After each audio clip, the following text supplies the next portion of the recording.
Welcome back. It is the Flow Friday Sports Show on Flow FM, and it's time to look to the River Murray Netball Association. Some very close games on the weekend, some very tight wins, and Pat Brown is on the line with me to tell us all about them. Good afternoon, Pat. How are you? I'm good, thanks, Dan. And you? Going very well, thank you. And yes, it was a very tight round on the weekend. 3 games decided by single digits. Let's start out with the monumental upset of the Coorong Cats beating Mypolonga 35-33. Certainly didn't see this one coming. No, I don't think a lot of people would have seen this one coming. But the Cats, they've been desperate for the last few weeks. They've struggled to convert those few minor losses into wins, so they were desperately after this game, home game, so that gave them a added incentive. But it was a very even first quarter with 10 apiece at quarter time. But the Cats goalies were shooting with brilliant accuracy. Mypo tried to make some changes at half time in an effort to get them back into the game, but the Cats still managed through defensive pressure and intercept and just great teamwork to keep that margin growing. So it was 7 at three-quarter time, but then Mypo fought back. So they finished off the last quarter extremely well to only have the gap of 2. And I think, the Cats would be pretty pleased. Yeah, I think the Cats would have to be very, very happy with that result. Bottom of the ladder with just 1 win last year. They've already levelled that and had a couple of very close losses too. And Mypolonga, the reigning premiers. And there's nothing like beating last year's premiers. Exactly. Just a monumental upset early in the season. So well done to the Cats. That's going to do wonders for their confidence. And it looks like that was certainly the highlight of round 3. But it wasn't the only good game. The Suns beat the Storm. It was sunny skies over the Storm. It was 50-42 in favour of the Southern Suns.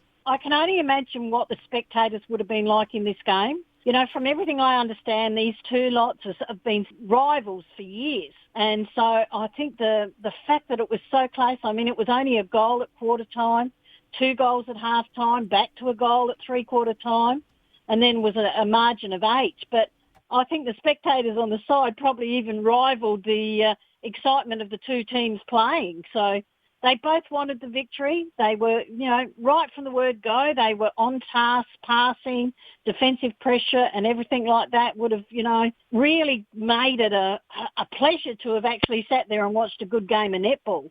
So I think the Storm would have been maybe a little bit shell-shocked after the game, but they'll bounce back because they've got Mypo this week. Mypo coming off a loss will be up and about for that game this weekend. Yes, very much so, yes. Yes, and we'll get to that game in a moment. But in the meantime, the Ramblers beat Tailem Bend 45-36, so another single-digit margin here. Up until about the final 4.5 minutes of the game, it was even. It was that final 4.5 minutes that Ramblers just clicked.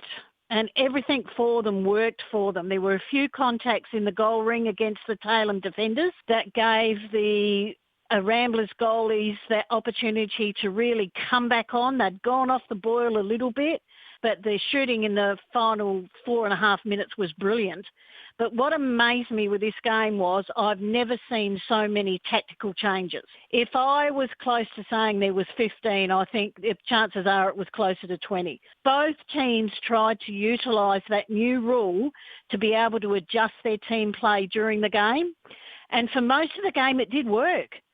Some of the changes were very minor. Others were quite majors, like Nikki Michelle coming out of centre and going onto the wing. And, it was a really good game to actually watch and, for my part, commentate on.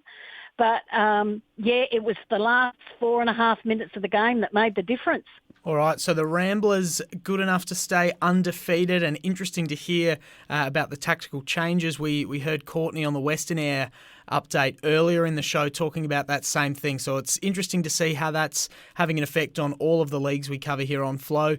And the Imperials also stayed undefeated. They beat Mannum 64-47. Yeah, Mannum were very slow to settle in this game, and Imps were up 4 goals before Roos even got one on the board. So they knew they had to fight back, so they did. They put the applied pressure on the pass, and the girls were leading with nice clear leads and working the ball down in, so they sort of started to run with Imps for the second and third quarter of the game, but Imps finished the game off. They always finish the last quarter off. So it was a 17-goal win. Both teams basically stacked to the task at hand. and trying to, create the errors and bring on some good, strong intercepts. But that's a highlight of the Imperials games. Their defensive end are very good on intercepts, and you've only got to lose a few of those and you end up with a result like a 17-goal loss. Mannums won't be surprised by that, and they'll utilise the information they would have gained from that for the next time they meet. So there's a few wounded teams from last week. You've got Storm, Mannum and Mypo that'll all go into this week with some grim determination, I think. So I think this week's going to be just as exciting as last week. Certainly shaping up that way. So round 3 done. Let's have a look forward to round 4. Jervois were on the bye last week, so we'll start with them. They're taking on the Ramblers, who are looking to stay undefeated. Look, Jervois are still working hard at developing their young players, so they do have a real mixture of senior and young within their team. But they know that, and they will work within that. They won't have high expectations of these kids. They will just allow them to develop into being good A-grade players. Ramblers will be very confident after their fight back in that last 4.5 minutes. So this will be a Ramblers win. There's no doubt in my mind about that one. Mind you, I've questioned some of my picks lately, but Ramblers will be very, very confident, and Jervois will continue to work hard with their young players. Mypo playing the Malle Storm, and it's shaping up as the game of the round, with the two heavyweights looking to get back on the winners list. Mypo, of course, being on their home court, and their home court is a slightly different surface to others. It's a very special surface that allows for high impact of speed and everything. Mypo will be very used to it, maybe Storm not quite so much. But both teams will be very disappointed that they didn't get the points last week. Mypo would still be working on establishing combinations with the young players they've had that's come up as well. So this is going to be a really, really, really good game of netball, I reckon. And it's probably the one I'm going to go and watch, because I haven't seen Storm play yet. So I'd really like to see how these two are going to rebound back from a loss last week. Storm so far seem to have capitalised on their opportunities more than Mypo each week. So it's going to be a great game. All right, so that is shaping up as the match of the round, I would agree, but not sleeping on this one as a good game either. Mannum taking on the Coorong Cats. Yeah, look, Mannum will be really, really keen to bounce back, but you can't knock the confidence the Cats would have got from knocking off Mypo last week. I've actually got this game down as a potential draw. Yeah, Mannum will want to come back and they'll want to get back on the winning board and everything else like that, but when you knock off a premiership team, the confidence that can give you and looking at the game, and they'll work out what they did that worked well against Mypo, and they'll use that against Mannum. But as I said, I've penciled it in as a potential draw. I think it'll be a really, really close game, and maybe not quite as strong through the court as what the Mypo Storm game will be. But yeah, both teams will go after this. They'll want the points. Lucky last, but certainly not least, the Imps hosting Tailem Bend. Yeah, this will be another win to Imperials. They're on a roll. When they get on a roll, they're very hard to beat. They know what works for them and what doesn't work for them. Whether they'll experiment a bit with a couple of their A-Res players being given an opportunity or not will be up to Coach Carrie Daniel. But Tailem Bend were very disappointed after last week's game because they were in it for the whole game. They'll be working very hard at identifying their issues this week. And the issues are within the whole team, the whole setup. They need to stop and have a good look at it.